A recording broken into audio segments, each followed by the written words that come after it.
7장 1절에서 20절까지 같이 봉독하시겠습니다.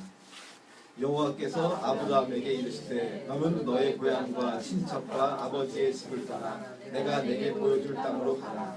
내가 너로 큰 민족을 이루고 내게 복을 주어 내 이름을 창대하게 하리니 너는 복이 될지라. 너를 축복하는 자에게는 내가 복을 내리고 너를 저주하는 자에게는 내가 저주하니 땅의 모든 족속이 너로 말미암아 복을 얻을 것이라 하신지라. 이에 아브람이 여호와의 말씀을 따라갔고 롯도 그와 함께 갔으며 아브람이 하란을 떠날 때에 75세였더라. 아브람이 그의 아내 사레와 조카 롯과 하란에서 모은 모든 소유와 얻은 사람들을 이끌고 가나안 땅으로 가려고 떠나서 마침내 가나안 땅에 들어갔더라. 아브람이 그 땅을 지나 세겜 땅 고렌의 상수리 나무에 이르니 그때에 가나안 사람이 그 땅에 거주하였더라. 여호와께서 아브람에게 나타나 이르시되 내가 이 땅을 내 자손에게 주리라 하시니라. 자기에게 나타나신 여호와께 그가 그곳에서 제단을 쌓고 거기서 베델 동쪽 서쪽은 베델이요 동쪽은 아이라. 그가 그곳에서 여호와께 제단을 쌓고 여호와의 이름을 부르더니 점점 남방으로 옮겨갔더라. 그 땅에 기근이 들었으므로 아브람이 애굽에 거류하려고 그리로 내려갔으니 이는 그 땅에 기근이 심하였습니다. 그가 애굽에 가까이 이르렀을 때에 그의 아내 사라에게 말하되 내가 알기에 그대는 아리따운 여인이라. 애굽 사람이 그대를 볼 때에 이르기를 이는 그의 아내라 하여 나를 죽이고 원하건대 그대는 나의 누이라 하라. 그러면 내가 그대로 말미암아 안전하고 내 목숨이 그대로 말미암아 보존되리라 하니라. 아브라함이 애굽에 이르렀을 때에 애굽 사람들이 그 연인이 바로의 고관들도 그를 보고 바로 앞에서 칭찬하므로 그 연인을 바로의 궁으로 이끌어들인지라. 이에 바로가 그로 말미암아 아브라함을 후대함으로 아브라함이 양과 소와 노비와 암수 나귀와 낙타를 얻었더라. 여호와께서 아브라함의 아내 사레의 일로 바로가 아브라함을 불러서 이르되 내가 어찌하여 나에게 이렇게 행하였느냐. 내가 어찌하여 그를 내 아내라에게 말하지 아니하였느냐. 내가 어찌 그를 누이라 하여 내가 그를 데려다가 아내를 삼게 하였느냐. 내 아내가 여기 있으니 이제 데려가라 하고 바로가 그 사람들에게 그의 일을 명하며 그들이 그와 함께 그의 아내와 그의 모든 소유를 보내었더라. 아멘. 김정효 전사님 나오셔서 부르심 그 믿음의 시작이란 제목으로 말씀 전해 주실 때 많은 은혜 받으시기 바랍니다. 네, 감사합니다.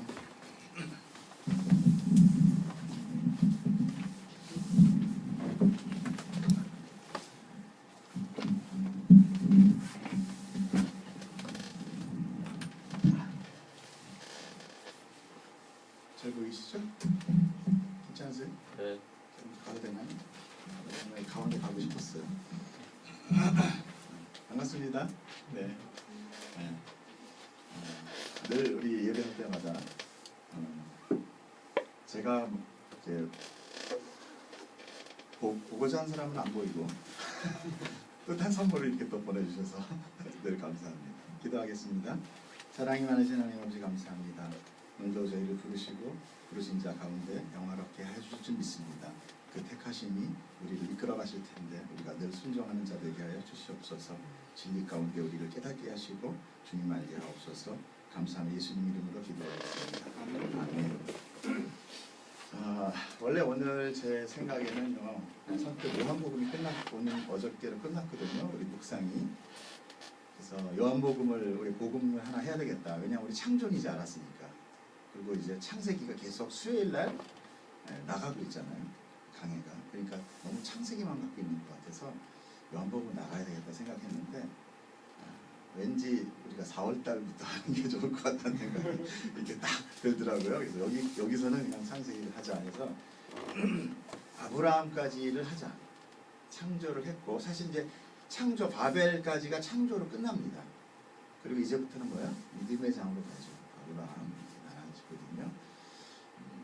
그래서 우리가 그러나 이제 아브라함이 원복음에서 오는 그 믿음의 삶, 그 신앙생활에 가장 주체되는 믿음의 조상이라고 할 수 있는 사람이 아브라함이기 때문에 굉장히 중요한 인물이에요, 성경 가운데. 그래서 그 아브라함을 우리가 조금 다루고 그리고서 이제 복음서로 가기로 합니다. 자, 지난주에 우리가 아브라함의 계보를 보았습니다. 그렇죠? 거기서 아브라함의 데라도 나오고 아버지도 나오고 그래서 어디로 옮겨갔더라는 얘기도 나오고 실질적으로 하나님이 지금 12장에서 나올 때는 마치 아버지 데라가 하란에서 죽고 난 이후에 이렇게 부르신 것 같이 돼 있어요.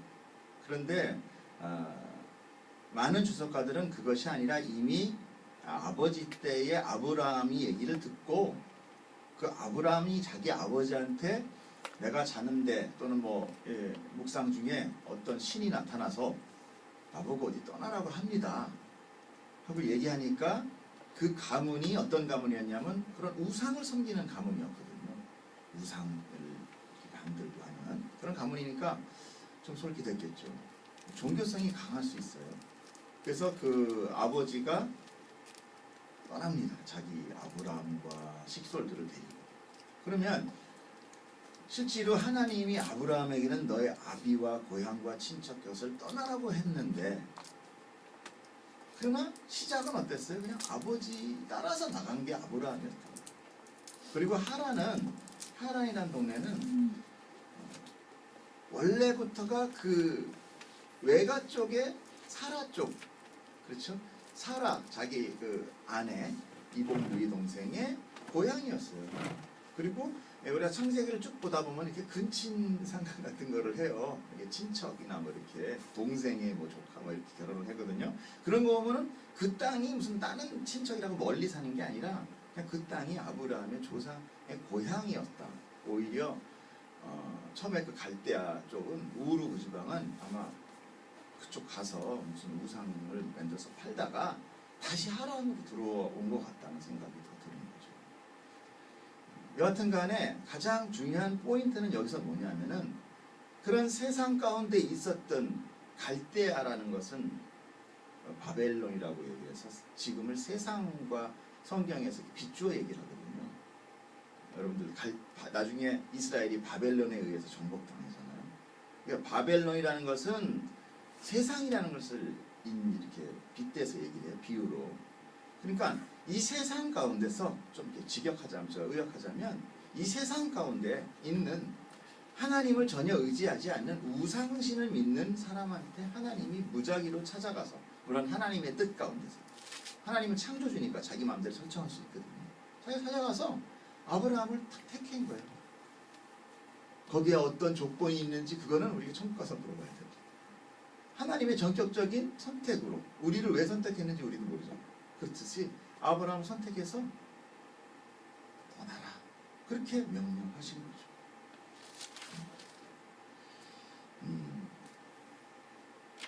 이렇게 이 기독교는요 굉장히 독특한 것이 뭐냐면 다른 종교와 다른 것이, 보통 다른 종교는 사람이 열심히 신을 찾고 부르고 정성을 다하고 어쩔 때는 자기의 몸을 상하게 하고 모든 물질을 갖다 바쳐야만 그 정성이 갸륵해서 하늘이 감복해서 이렇게 응답을 하는 게 통상적인 신우상이에요. 그런데 유독이 이 기독교 하나님을 믿는 이 기독교만한 독특한 게 뭐냐면 하나님이 자기는 쳐다보지도 않는 인간을 스스로 찾아오셔서 부르시고 택하시고 훈련하셔서 자기의 사람으로 만들어서 복을 주시고 영원히 자기와 같이 살아가게 구원을 해주세요. 그래서 이 기독교를 보고는 은혜의 종교다라고 얘기를 합니다. 지금 이 아브라함 사건은요 바로 그거를 얘기하고 하는 것입니다. 그렇기 때문에 아브라함을 볼 때 우리는 선입관적으로 뭘 생각하냐면 아브라함 믿음의 조상. 그러니까 아브라함은 굉장히 뭔가 훌륭하고 뭔가 잘할 것 같고 뭔가 완벽할 것 같은데 성경은 뭐냐면 계속 이런 얘기가 성경에 나와야 돼? 아니 성경은 거룩한 책 아닌가? 근데 이런 얘기가 나와? 할 만큼 이상한 얘기들이 계속 나오는 거예요.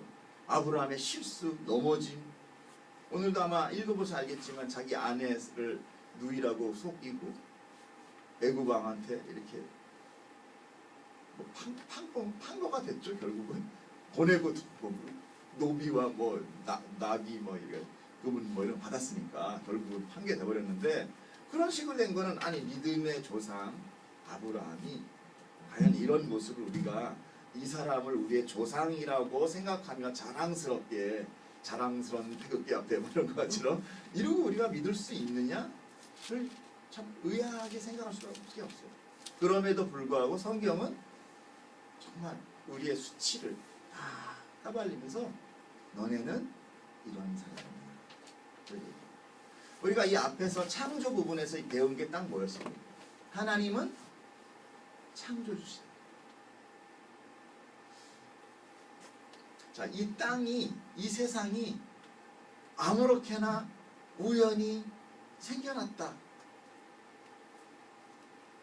지금 이 논리는요, 우리가 누수히 보지만 틀린 논리라는 것이 자꾸만 나타나고 있어요.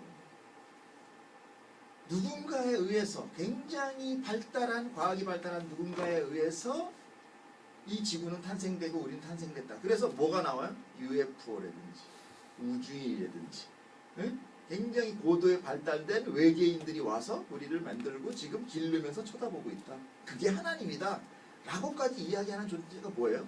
우연히 생겼다라는 건 아니에요. 아마 우리도 다 가슴에 손을 얹고 그럴 거예요.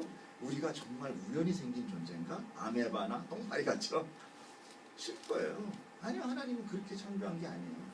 하나님은 자기가 할 수 있는 가장 좋은, 내가 보기 좋았다라 하고는 가장 선함을 통하여 자기의 온 힘을 다하면서. 자, 여기에서 우리 한 가지, 우리는 누구의 형상을 닮아서 창조했다고 그랬죠? 하나님의 형상. 하나님 보셨어요? 못 봤어요. 근데 하나님의 형상. 그러면 나는 어떻게 들어가는 거지? 좋은 예화가 하나 있습니다. 여러분, 장갑을 아시죠? 장갑은 내 손의 형상입니까? 아니면 발의 형상입니까? 그렇죠. 근데 장갑이 귀합니까? 내 손이 귀합니까? 자, 이 장갑은 혼자서 뭘 할 수 있습니까? 없죠. 그러면 주인이 손을 장갑 안에 딱 끼는 순간 이 장갑은 마치 누가 되죠? 내가 되죠. 바로 그 형상이 바로 우리. 그렇기 때문에 우리는 하나님이 내 안에 들어와 있을 때 내가 나됨이 되는 거예요. 하나님이 빠져나가면 난 그냥 장갑이야. 이거 장갑은요, 특히 한 짝만 떨어져 있으면 이건 걸레야. 아무도 안 주워가. 두 짝이 있어야만 주워가지. 한 짝만 떨어져 있으면 안 주워가요. 아무리 좋은 뭐 가죽 장갑이라도. 모르지, 누가 학장갑을 쓰는지 모르지만 아주 형편없는 값어치가 돼버려요. 그렇죠? 이 장갑이란 자체 하나는 우리의 손의 형상으로 만들어졌지만 내 손이 거기 끼워질 때 값어치가 생깁니다. 그렇죠? 그러나 똑같이 우리는 하나님의 형상으로 창조했어요. 어떻게? 가죽 장갑같이 귀한 걸로. 아니, 하나님이 자기 몸은 자기가 들어갈 건데 아무렇게나 창조했겠어요? 그냥 지나가는 저기 원래가 멋있다 뭐 이러겠어요? 아니란 말이에요. 가장 좋게 그 어떤 창조물보다 당신이 들어가야 될 곳이기 때문에 가장 좋은 것으로 창조했다는 거예요. 그렇게 창조한 몸에 하나님이 들어가는 장갑이 됐는데 어느 날 이 장갑이 나는 나 혼자도 할 수 있어. 나는 제 필요 없어. 장갑이 딱 들어가서 움직이는 걸 보니까 마치 자기가 하나님이 된 것 같이 착각을 하고 내가 하나님 된 것이 무슨 사건이었어요? 선악과 죄의 사건이었어요. 그러니까 우리가 통상적으로 너 죄인이지. 보통 그래요. 우리가 전도하면서 죄인 천국 가십시오. 죄수 없어. 넌 죄인이야. 뭐 니나 나나 똑같지. 뭐 내가 그렇게 죽을 죄를 졌어? 그렇잖아요. 그런 이 세상에서 있는 도덕적인 죄가 아닙니다. 장갑이 장갑이 주인이 되겠다는 것이 죄가 됩니다. 자, 우리 어떤 보세요. 우리가 지금 모든 우리의 삶의 결정과 우선순위는 누구한테 있습니까? 나한테 있죠. 영수 누구한테 있겠어요? 자네가 됐겠죠. 잘 됐겠어요. 그건 하나님이 주신 걸 거예요. 맞아요. 우리는요, 암암리에 하나님이 우리한테 메시지를 주지만 늘 우리는 뭐예요? 내가 택했다고 생각을 하고 또 내가 택해요. 그래서 내 삶을 내 마음대로 살다 보면은 엉터리로 살기도 하고 불행해지기도 하고 막 이런다고. 그래서 하나님이 뭐라고 그래요? 예수님이 나와서 너는 너를 의지하지 말고 나를 의지해. 그럼 너는 네가 의지하면 네 삶을 네가 살아야 되니까 얼마나 힘드니? 나를 의지하면 내가 너를 대신 복을 줄 텐데. 우리는 우리가 하나님이 된 이후부터 하루도 편한 날이 없는 거예요. 왜?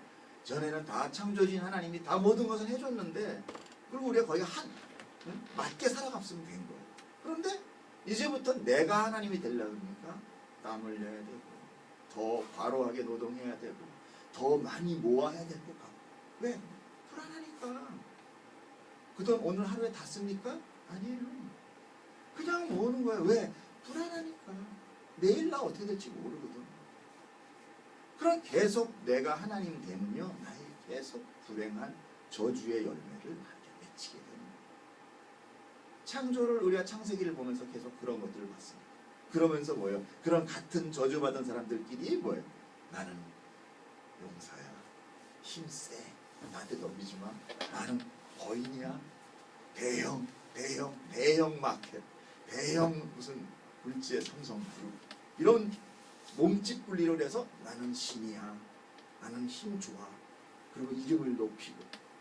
하나님은 그걸 딱 보면서 너무너무 안타까워. 장갑이 커져봐야 장갑이, 모자가 커져봐야 모자가 떨어지면 아무도 안 조성하는 한 짝짜리 장갑. 그러니까 뭐야? 하나님은 너 내가 창조한 거와 전혀 다르게 살아가는구나. 다 쓸어버릴게 하고 쓸어버렸던 것이 뭐였어요? 노아의 홍수 사건이었던 거예요. 그런데 노아의 홍수 사건으로 내가 쓸어버렸어요. 장갑이 나한테 덤벼들어서. 그래서 내가 장갑을 버렸더니 장갑이 어느 날 찾아와서 삿대질하면서 이럴 수 있습니까? 당신 너무 잔인해.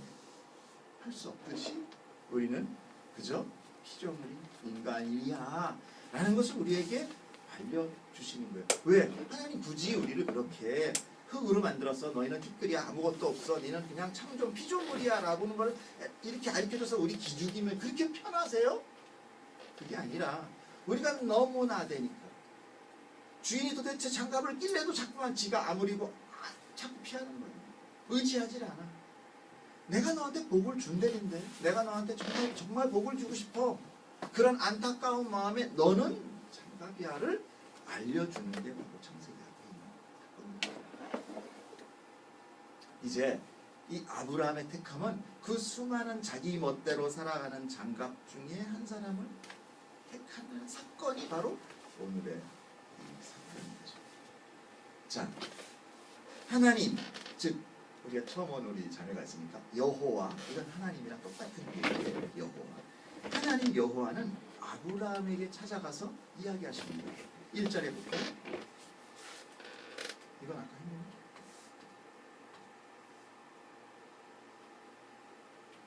다 읽은 거죠? 다시 그렇게 해놓은 거예요. 아, 네. 다시 원위치인 거예요? 아니요, 원칙이 아니라 그대로 나가시면 돼요. 아, 알겠습니다. 자, 1절 볼게요. 1절. 더 뒤로 가셔야 돼요. 더 뒤로 가셔야 돼요. 하나 더, 예. 네. 자, 1절 한번 읽어볼까요? 여호와께서 아브라함에게 이르시되 너는 너의 고향과 1절만요. 1절만요. 자, 여호와께서 아브라함에게 지금 찾아온 거예요. 뭐 이렇게 우리가 딱 찾아오는데 왔는지 뭐 모습이 보였는지 모습은 못 봤을 거예요. 음성이 들린 거예요. 그 찾아오시는 거예요. 그래서 너는 너의 고향과 친척과 아버지 집을 떠나 내가 보여줄 땅으로 가라 그랬어요. 가나안 얘기 있어요, 없어요? 없어요, 사실. 목적지도 없어요. 이게 훈련의 시작입니다. 이게 순종의 시작. 믿음은 순종이에요. 자, 하나님께서 지금 말씀을 하시는데 너의 모든 것 다 떠나서 너는 혼자 날 따라와. 그런데 인간은요, 뭐라 그래요? 사회적인 동물이라고 그러죠. 원래 우리는 왜 사회적인 동물이 되는지 아세요? 우리는 원래 장갑이잖아요. 하나님과 결합돼야만 되는 존재예요. 근데 장갑들끼리 결합하고 있어. 그리고 거기에 의지해. 이건 불합리한 의지예요. 불완전한 의지예요. 그래서 하나님이 이렇게 얘기하면서 뭐라고 얘기해요? 하나님이 야 너는 나랑 결합해야 돼 이렇게 복잡하게 얘기하면 우리가 못 알아듣듯이 하나님은 굉장히 순수하게 얘기합니다. 2절 볼까요? 한번 읽어보겠습니다. 내가 너로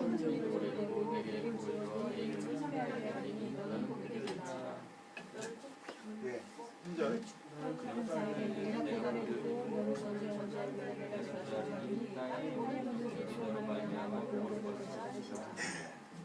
복복 나오기 시작합니다. 야 얼마나 좋아요. 복.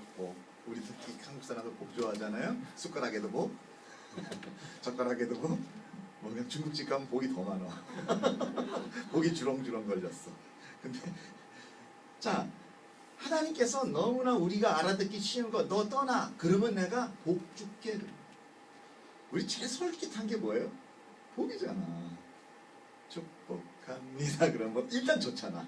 저주합니다. 이런 거 싫잖아. 축복합니다. 그럼 일단 마음이 좋아져요. 어떤 사람이 하든. 자, 복이란 거 좋습니다. 복. 그러면 뭐라요? 우리가 생각하는, 우리가 이 세상에서 추구하는 또 자기가 갖고 싶어했던 어떤 것을 딱 생각 떠올립니다.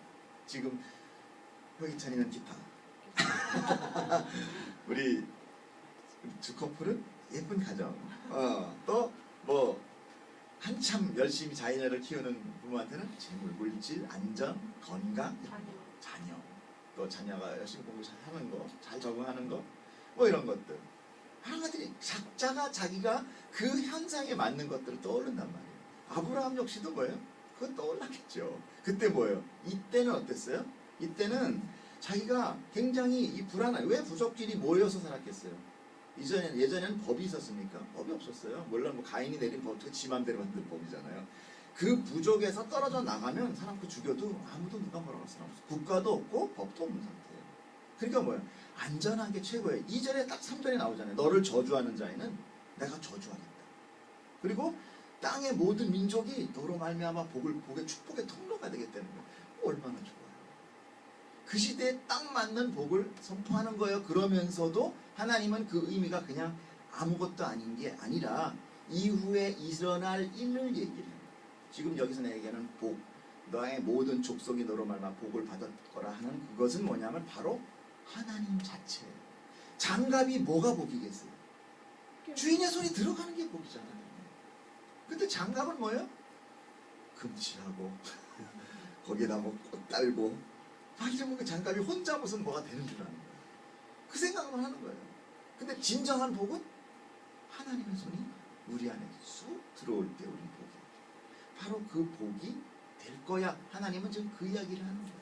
그리고 너 때문에 너의 모든 이적과 행상과 내가 나와 하는 이 모든 이 행각으로 인하여 많은 사람들이 성경을 보고 그리고 네 안에서 태어나는 그 믿음의 자녀들과 족속들이 많이 늘어날 거야를 이제 이야기하고 계시는 겁니다. 아브라함은 이렇게 우리가 생각하는 그냥 아무런 정말 저주받은 그런 세상, 이 세상에서 하나님이 탁 집어서 그리고 그를 불러낸 거예요. 그런데 이 아브라함이 기특하게도 어찌됐건 아버지 따라든 뭘 따라든 따라온 거예요. 중요한 것은 따라온 거예요. 빈 거예요. 보시면 되는 거예요. 뭘 많은 걸 알라고 할 필요 없습니다. 하나님 앞에서는 그저 우리가 장갑으로 있습니다. 그리고 늘 언제나 주님 들어오십시오. 그럴 때 우리 안에 모든 축복이 충만히 이루어집니다. 여기서도 분명히 얘기하는 건 뭐예요? 장소 안 가르쳤어요.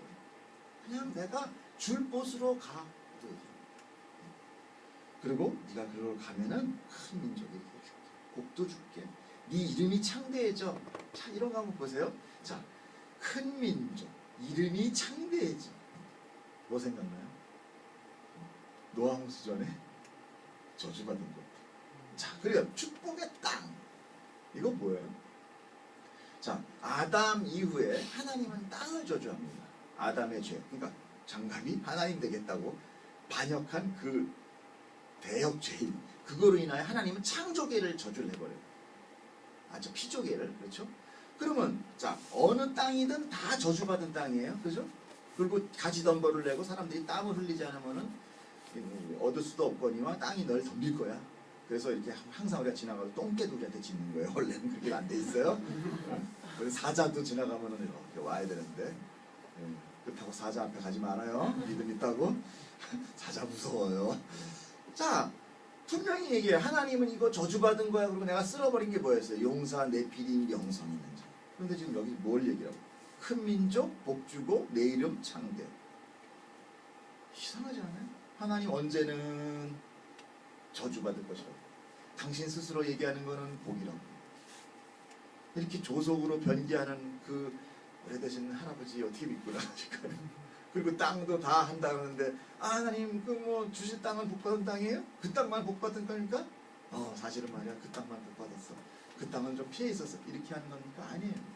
다 저주받았어요. 그러면 우리가 생각하는 그 땅이 이 땅일까요? 이 땅이 아니라는 거죠. 하나님이 얘기하는 그 땅, 결국 우리가 가나안 땅이 되는데 그 가나안 땅은 뭐예요? 하나님의 나라를 상징하는 거예요. 그것이 가나안에 있는 것이 이스라엘이고 이스라엘은 교회를 상징하는 것이고 이 교회는 하나님 나라를 상징합니다. 너무 앞서가면 좀 헷갈리죠? 자, 거기까지만 합시다 우리가. 그러니까 너무 우리가 지금 하나님이 이 아브라함을 통해서 이야기하는 것은 뭐냐면 이제 하나님이 어떤 구원 사역을 이루기 위해서 시작하는 단계에서 뭐를 계속 이야기하고 계시다. 근데 어떤 말로? 이 땅의 말로. 그래서 처음에는 이해하지 못하지만 점점 깨닫고 이해하고 나가서 이제 정말 참 복, 그 하나님 주인 되는 손이 내 안에 들어오는 순종하는 장갑이 되기까지 만드신다. 그러니까 우리는 뭐예요? 걱정할 필요 없어요. 자, 4절 한번 읽어볼까요? 이에 아브라함이 여호와의 말씀을 따라갔고 롯도 그와 함께 갔으며 아브라함이 하란을 떠날 때 75세였더라. 아브라함이 그의 아내 사레와 조카 롯과 하란에서 모든 소유와 얻은 사람들이 이끌고 가나안 땅으로 가려고 떠나서 마침내 가나안 땅에 들어갔더라. 자, 아까 우리가 1절에서 읽어봤을 때 뭐라고 그랬어요? 너의 고향 친척 아버지 곁을 떠나. 그건 뭐예요? 헐헐 단신 떠나. 그런데 지금 뭐 얘기하고 있어요? 조카도 데려가. 마누란 데려가야 돼. 그건 좋은데 모든 소유와 모든 사람과 그 와글와글 데려가는 거예요. 그건 우리잖아요. 우리 혼자 갈 수 있어요? 그래서 하나님이 이렇게 공동체를 허락하시는 거예요. 교회는요 오기 싫은데 나 예배 드리려니까 어쩔 수 없어. 안 가면 별걸 덜 줄 것 같아. 이번 주에 잘 살려면 이거 교회 가야 돼. 이게 아니라요. 우리가 정말 하나님을 믿고 이제 알아가면 세상 가운데 나가면서 힘들고 어려워서 이제 뭐예요? 같이 믿는 사람들이 이렇게 모이고 싶은 거예요. 그것이 교회예요. 우리 스스로가 다 교회예요. 예배 공동체가 되는 거예요. 서로 위로하고 아까 우리가 허깅하고 수고했어. 한 주간 사람하고 고생했어. 힘들었지? 우리 또 우리 장갑으로서 오늘 하나님을 더 깊이 만나자. 순종하자. 이런 사람들로 우리가 점점 발전해 나간다는 거예요. 아브라함이 이처럼 찾아온 신의 말을 듣고 일어나 모든 식소를 데리고 나아갑니다. 하나님이 말씀하신 너의 고향과 친척과 아버지 집을 떠나라 했지만 실제로는 완전하게 그렇게 한 건 아니었어요. 그렇죠? 자,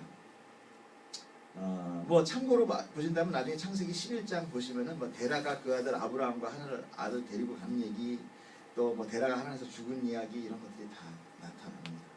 또 그 데라 하란이라는 곳은 창세기 27장에 보면은 그곳이 고향이었다는 것도 다 나타납니다. 뭐 제가 패스할게요. 자, 그런데 이렇게 불순종하는 거죠. 순종 중에 완전한 순종이 아닌 어쩔 수 없이 끌려 나오는 것 같은 아브라함. 그러나 그의 아브라함은 신약에서 봤을 때는 그것은 믿음의 행각이었다. 믿음으로 나아간 순종이었다라고 이야기를 하는 거예요. 히브리서를 한번 보겠습니다. 히브리서 11장 8절을 보면 뭐라고 하냐면 믿음으로 아브라함은 부르심을 받았을 때 순종하여 장래의 유업으로 받을 땅에 나아갈새 갈 바를 알지 못하고 나아갔다. 우리는 다 이런 자들이에요. 우리는 사실 참 모릅니다. 우리는 하나님 보지 못했어요.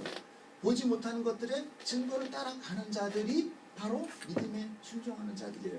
아브라함들이에요. 우리들은 다. 그래서 아브라함의 조상, 그는 큰 사람, 우리 작은 사람, 우리는 에브라함, 그는 아브라함, 이게 아니라 우리 다 똑같은 아브라함들이에요. 시작했든 중간에 있든 끝에 있든 성숙도가 다르든 안 다르든 다 우리는 아브라함.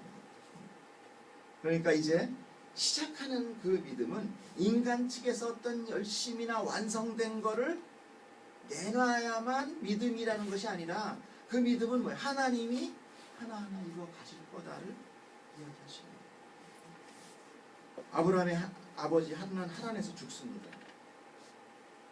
본의 아니게 아버지를 떠나게 되는 거죠. 의지할 아버지가 없으니까 이제 뭐예요? 그때서 더 아버지 하나님의 음성을 더 귀 기울이게 돼요. 우리 인간은요, 아까도 우리 얘기했지만은 사회적인 동물이라고 그랬잖아요. 그건 뭐예요? 내 불안한 존재, 내가 완전하지 않다는 걸 스스로 압니다. 내가 비록 하나님이라고 내가 모든 걸 결정해요. 그러나 그것이 보장할 수 있습니까?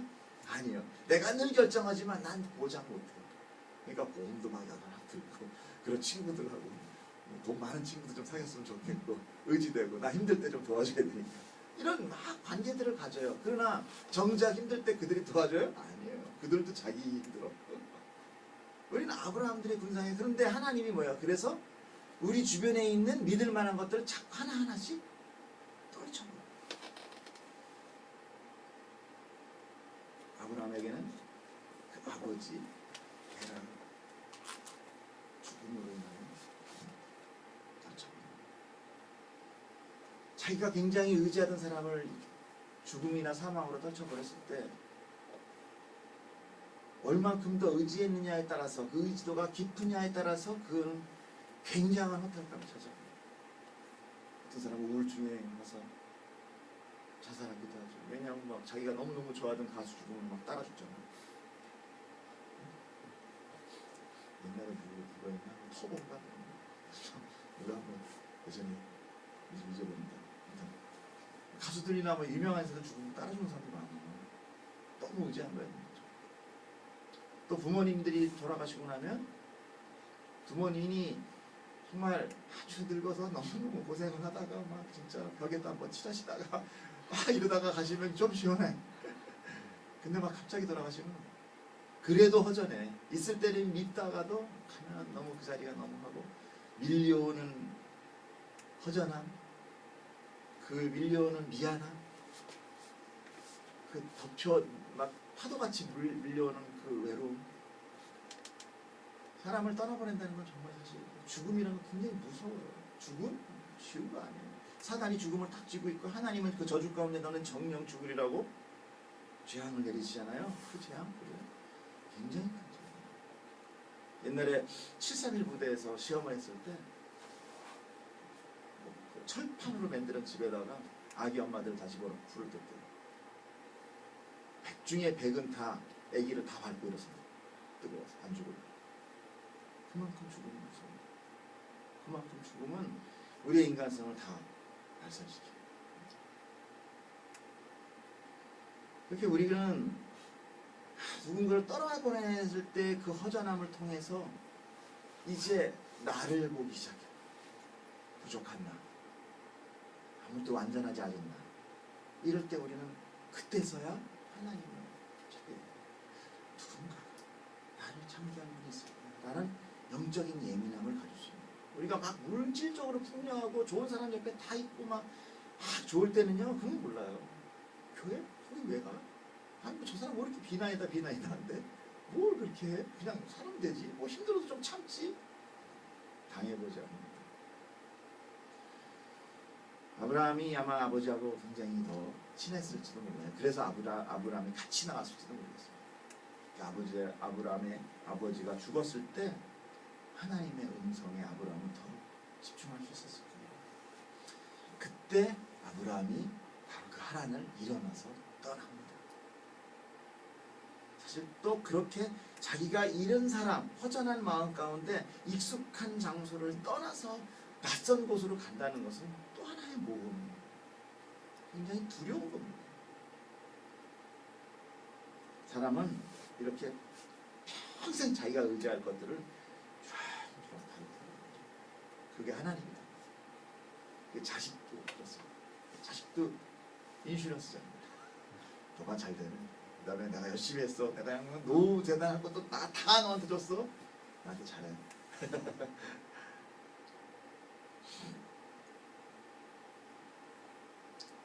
이런 관계 속에서 사람은 도무지 하나님을 의지할 수 없습니다. 하나님을 경험할 수 없어요. 하나님은 계속 콜링하고 계시지만 아브라함은 하란에서 머물러 있는 상태.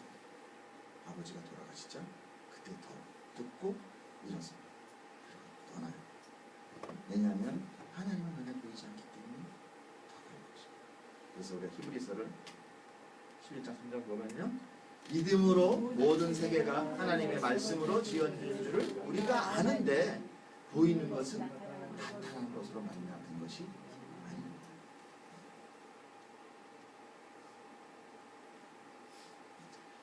이렇게 자기의 관계가 깨어졌을 때 이제 비로소 아브라함은 하나님의 음성을 듣고 자기의 욕심으로부터 떨어져 나가 이제 하나님을 따라 나가게 됩니다.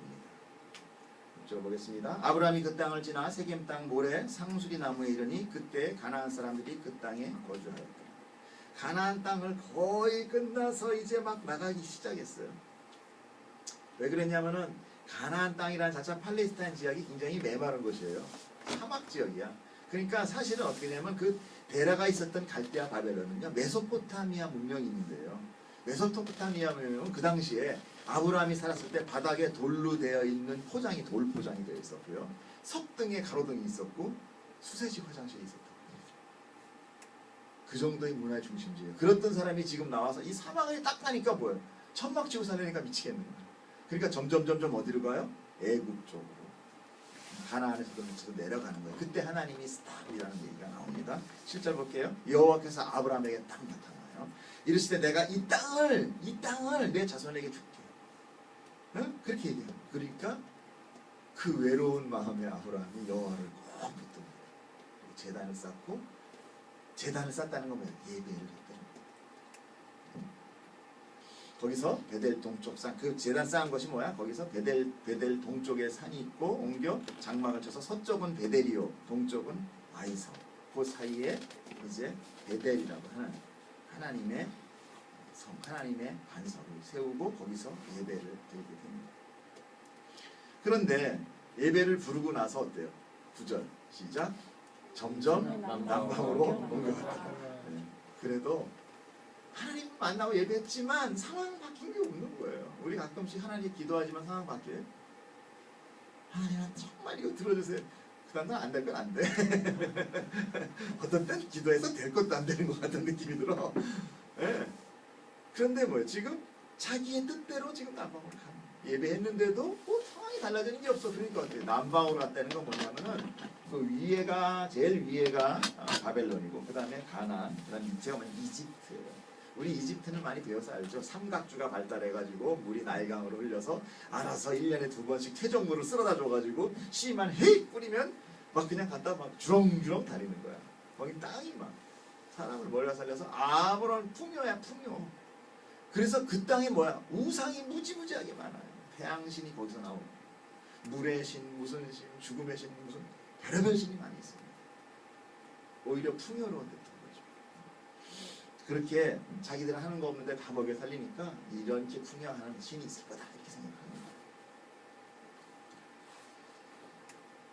그렇게 해서 아브라함이 자기의 두려움과 자기의 어떤 결정으로 인하여 남방으로 내려가 애굽 땅에 딱 내려갔더니 엄청난 문명이 있는 거예요. 와, 시골 강원도라고 했죠. 시골 저 전라도에서 살았는데 강원도는 시골 아니에요. 거기는 자연이에요.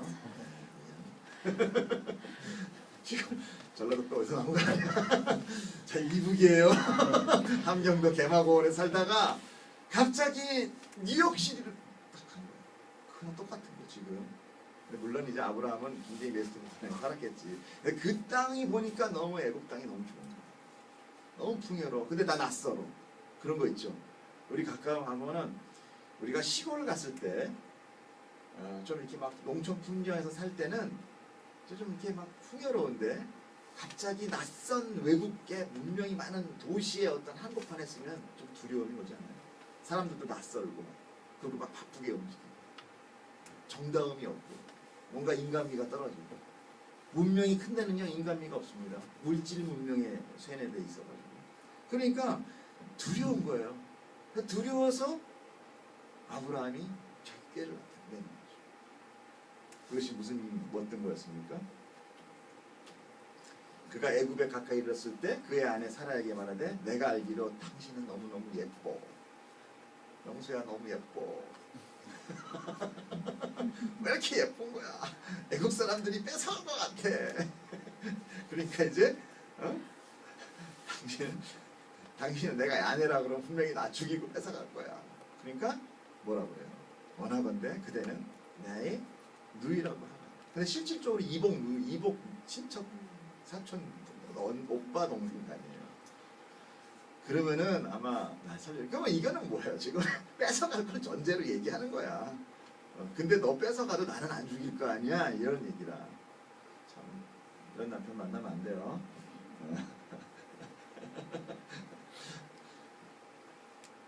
나도 최소한 마누라 팔지 않아요. 참 성경에 왜 믿음의 조상이라는 사람이 이런 추억적인 이야기를 하는지는 우리가 아까 전반에서 설명했듯이 사람은 다 같은 아브라함이다. 아브라함은 그것에서 많은 두려움 가운데 아내를 이렇게 조건으로 내세우고 그렇게 조건을 딱 내세우고 나니까 어떤 사건이 벌어졌어요? 아브라함이 애굽에 이르렀을 때부터 벌써 눈여겨봤네. 진짜 아브라함하고요 사라하고 10살 차이인데 아까 75세에 떠났다고 그랬잖아요. 그럼 60세 할머니인데 얼마나 예뻤길래 제가 한번 천국 가서도 한번 확인해 보죠. 그리고 나중에도 또 있어 또. 그래서 한번 봐봐요. 아브라함이 애굽에 이르렀을 때 애굽 사람들이 그 여인이 심히 아리따움을 보았고 바로의 고관들도 그를 보고 바로 앞에서 칭찬을 하는 거야. 이번에 새로 이렇게 왔는 그 아브라함 그 족장 그 그룹이 부족에 거기 진짜 킹카가 있어. 너무너무 예뻐요. 그래. 내가 봤는데 나도 그렇더라고. 이렇게 뭐. 그래서 뭐예요?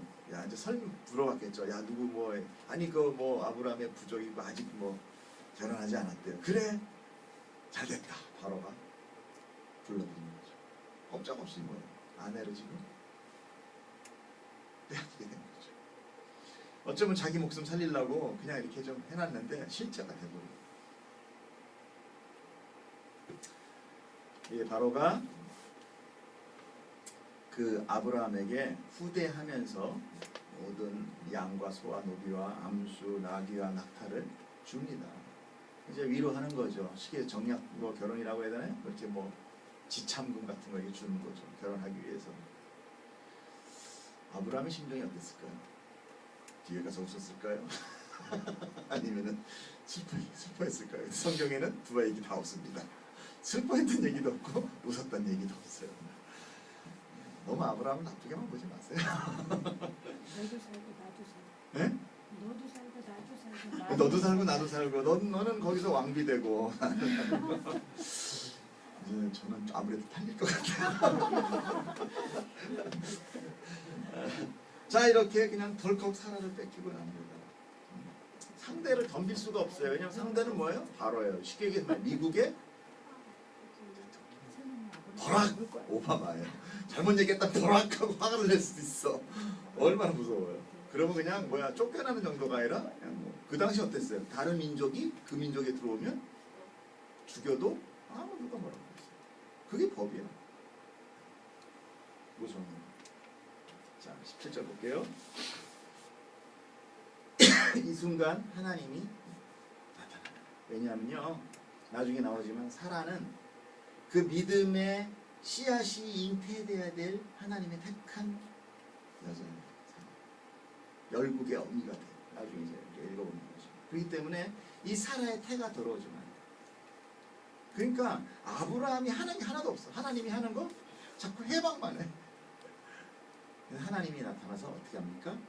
여호와께서 아브라함의 아내 사라의 일로 바로와 그 집에 큰 재앙을 내리십니다.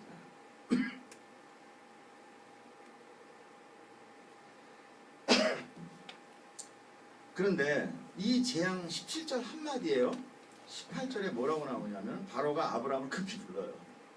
불러가지고 내가 어째 나한테 이렇게 했느냐, 내가 어째 내가 너를 아내라고 했느냐 그러면서 다시 다 보냅니다. 그럼 그 재앙이 뭔가 히브리 말로 제가 한번 가져봤는데 여기 나왔는데요. 재앙이라는 것은요 히브리 말로 네가라는 뜻이에요. 네가가 아니라 네가라는 뜻인데 그것은요 타격을 입히다. 그 다음이 뭐냐면 나병, 문둥병. 그러니까 지금 바로한테 뭐가 왔느냐면요 문둥병. 하나님 참 너무하시지. 아브라함이 잘못한 건데 이거는. 그러니까 지금 바로는요 기가 막힌 거죠. 응? 아브라함이 딱 바로 앞에 갔더니 바로가 얼룩얼룩해져요. 이 뜻에 보면 나병으로 인한 반전, 역병 이런 뜻이죠.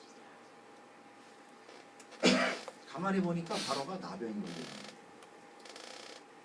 근데 아까 뭐라고 그랬어요? 이 바로는 누구라고 그랬어요? 버락 오바마. 아브라함은 촌뜨기는 아니지만 지금 막 나그네 생활을 해가지고 막 이렇게 막 자기의 목숨을 연연해야 되는 그런 자. 그런데 하나님의 말에 의해서 갔지만 하나님이 누군지 알아요 몰라요 아브라함? 잘 몰라. 그냥 신이니까 끌려갔고 아버지도 죽고 이제 오갈 데도 없고 인도하는데 뭔가 어떤 신이 가라 그러니까 한번 먼저 믿어보자 허망한 마음 붙들고 간 거예요. 가다 보니까 지금 완전히 오 여기 진짜 좋네. 그래서 줬는데 두려워. 그래가지고 아내는 넌 내 누이라고 하자 짰더니만 홀랑 데려가네. 그래가지고 그냥 왕창 받아서 뒤에서 웃었는지 울었는지 모르지만 아무튼 이러고 있는 와중에 갑자기 바로가 부르는 거야. 그때 어떻겠어요? 사라가 처녀가 아닌 게 되고 아마 제일 먼저 그 생각을 했을 수도 있을 거야. 네가 감히 처녀도 아닌 사라를 나한테 씹고 이래서 처녀라고? 이러고 할 수도 있고 또 사라가 가서 다 꺼질렀나? 막 별의별 걱정하면서 가서 갔다 봤더니 가병이 걸려있네. 이게 웬일인가 했더니 바로가 얘기했겠죠. 야, 이 하나님이 와가지고 막 날 뭐라 그러면서 이렇게 됐어. 너 당장 데리고 나가. 이때 아브라함이 어떤 생각을 했겠어요? 하나님이 저렇게 커? 아니 지금 온 전 세계에 내노라는 왕 중에 애굽 왕이면 지금도 예전에는 뭐예요? 스핑크스 짓고 막 피라미드 할 만큼 엄청난 왕이란 말이에요. 애굽 왕은 더군다나 그렇게 풍요롭잖아요. 그러니까 뭐 돈도 많고 재물도 많고 엄청 큰 많은 노예들이 있는 그런 나라의 왕이 하나님한테는 잽도 안 되네 이렇게 되는 거죠. 그 여호와라는 사람은 과연 누구인가? 첫 번째 수업을 지금 아브라함이 합니다. 이 땅에서 네가 가장 힘세다는 사람 데려와. 이거랑 맞죠. 그러면 동네 꼬마애는 골목대장 불러올 것이고 저는 누구 부를까요? 우리 아내. 제일 세다는 놈 데려와. 그래가지고 하나님이 빵 치는 거야. 그때 어때? 우리 하나님은 저 사람보다 더 세. 야, 엄청나네. 하나님 이제 찾아가. 저 사람 내 따라가도 되겠네. 그런 우리 안에 아브라함이 그게 뭐예요? 그게 믿음입니다. 내가 하나님은 완전하신 분이야. 하나님은 나를 충분히 보호할 수 있는 자라는 거. 그럴 때 내가 하나님을 의지할 수 있는 거잖아요. 보니까 왕한테도 지고 뭐도 다 지고 형편없어. 근데 내가 저 사람을 어떻게 의지해?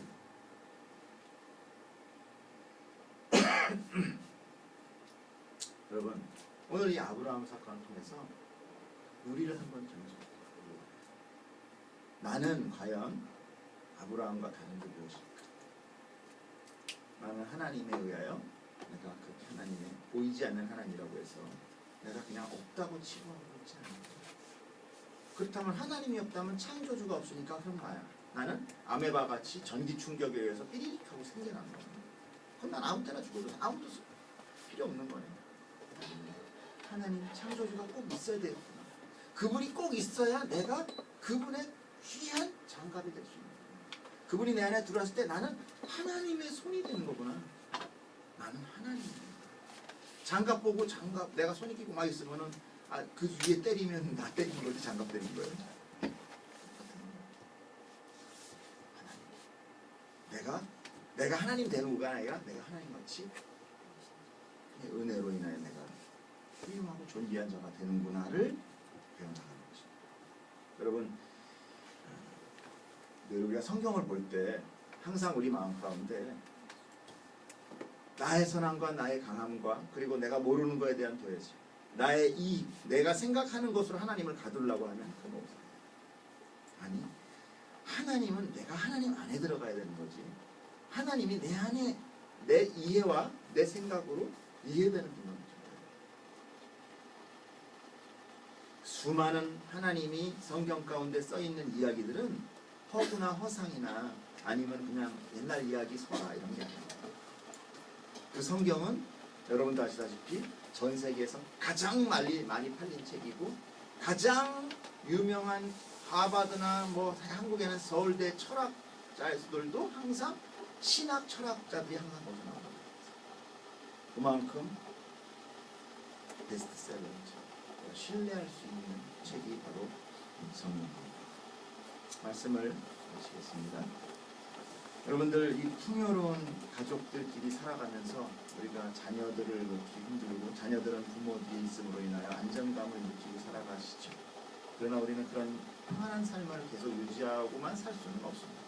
언젠가는 누군가를 떠나보내야 되고 어딘가는 내가 이렇게 많은 어떤 고난 가운데 이뤄진 그래서 내가 완전히 뿔로 된 고와 같이 될 그런 경험들을 많이 겪습니다. 여러분 그것이 하나님이 그렇게 만들었다는 것이 아니라 하나님은 가끔씩 그런 고난을 우리한테 허락하세요. 그렇게 우리가 욕심으로 갈 때 병들게 하고 쓰러지게 하고 가난하게 하고 힘들어지기도 하고 그건 뭐냐면 우리가 너무 하나님을 멀리 떠났어요.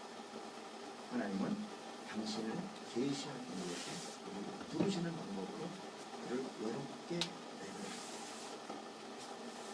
우리 마음 가운데 항상 하나님, 그 하나님이 그냥 어떤 막연한 존재, 어떤 나의 숭배의 존재가 아닌 실제로 나의 존재를 창조하신 분이라는 것을 알고 깨닫고 나아가는 믿음의 소유자들이 축복합니다.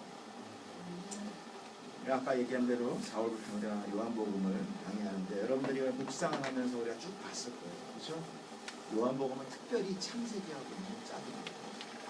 그 이튿날하고 창세 이튿날을 계속 이야기하기 때문에 여러분이 창세기를 지금 창조 부분을 배워서 요한복음을 같이 상해를 하면서 연구할 때 굉장히 많이 놀라움을 보면서 받아들일 수 있습니다. 또 한번 읽어봤기 때문에 지금 여러분 같이 강의하기를 축복하고요. 다음 주에 제가 아브라함이 이제 그렇게 지금 물질을 많이 받았잖아요. 아내 팔아서. 그리고 또 다시 아내도 데려가 그래 말하면 아내까지 다시 원위치 돼서 신나게 갑니다. 근데 이 많은 물질이면 분명히 우리가 생각할 땐 복이에요. 그가 그 마음 가운데 그 삶 가운데 복이 돼야 돼. 근데 우리가 다음 주에 볼 때 과연 정말 복이 될까? 그로 인하여 아브라함이 조카를 잃는 늘 우리는 그런 거 경험하죠. 어떤 물질로 인하여 우리가 가정이 흩어지고 찢어지고 친한 친구가 물질 때문에 서로 원수하고 우리는 하나님 축복합니다. 찬양 한번 하고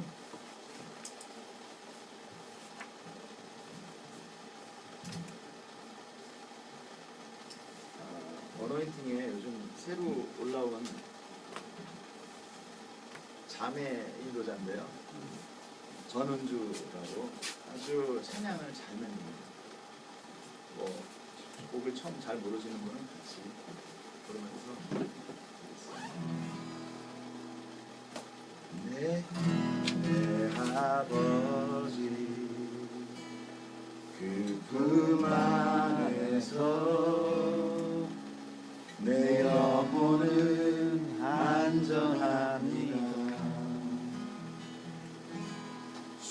손길로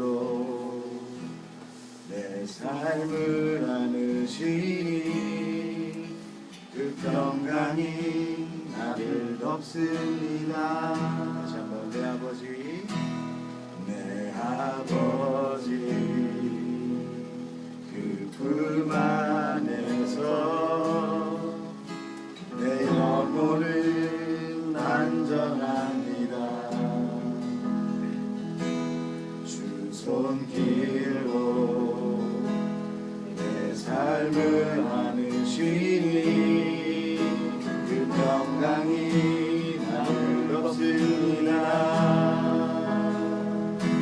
나 비록 넘어지며 흔들리지만 주 내 안에 거하며 나를 붙드시니 내 생각을 주께로 돌리고 주시는 평강의 옷을 입습니다.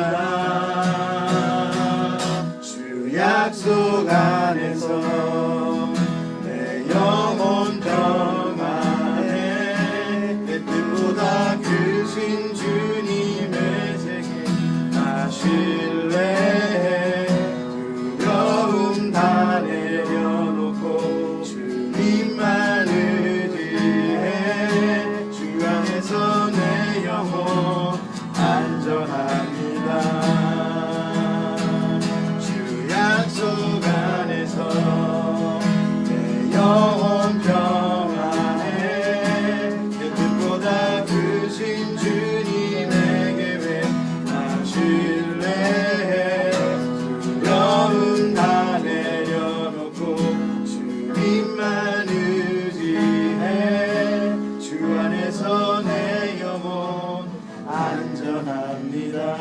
주 약속 안에서 주 약속 안에서 내 영혼 평안해 내 뜻보다 크신 주님의 계획 나 신뢰해 두려움 다 내려놓고 주님만 의지해 주 안에서 내 영혼 안전합니다. 제만 기도하겠습니다. 하나님, 나의 삶과 나의 영혼과 나의 인생이 나로 인하여 얼마나 힘들게 이루어져 가고 있는지 저는 압니다. 내 계획은 늘 실패하였고 내 삶을 내가 살아간다는 것이 너무나도 피곤하고 힘들고 거치된 맛을 이끌어 나가는 것 같습니다. 나의 삶을 주님 손에 올려드립니다. 주님, 가난해도 병들어도 쓰러질 때도 늘 주님 바라보게 하시고 나의 영혼이 주님 안에서 안전하다고 믿고 나아가고 저희 되게 해주시옵소서. 하나님의 나라, 당신이 내 안에 들어올 때 나는 온전히 나의 삶과 나의 가치가 있음을 고백합니다. 부족하고 망가져 있는 저희들 주님께서 고치시고 말씀 가운데 우리를 순종하는 자로 이끌어 주시옵소서. 거칠고 고집센 저희들 꺾으시고 또 꺾을 때 있는 아픔 가운데 하나님 저희 또 다시 한번 주님 붙들이 하나님 믿을 마음을 지켜주시옵소서. 모든 것 감사하며 우리 주 예수 그리스도 이름으로 기도드렸습니다.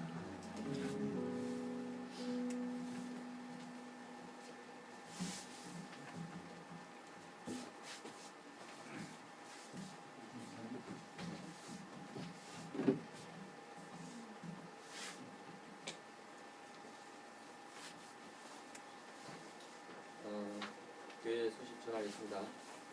오늘 저희 공동체를 방문하신 분이 오랜만에 있으시네요. 우리 명수 형제님, 일이 있어서 네, 왔다가 하셨고, 그리고 우리 소개하려고 하니까 네.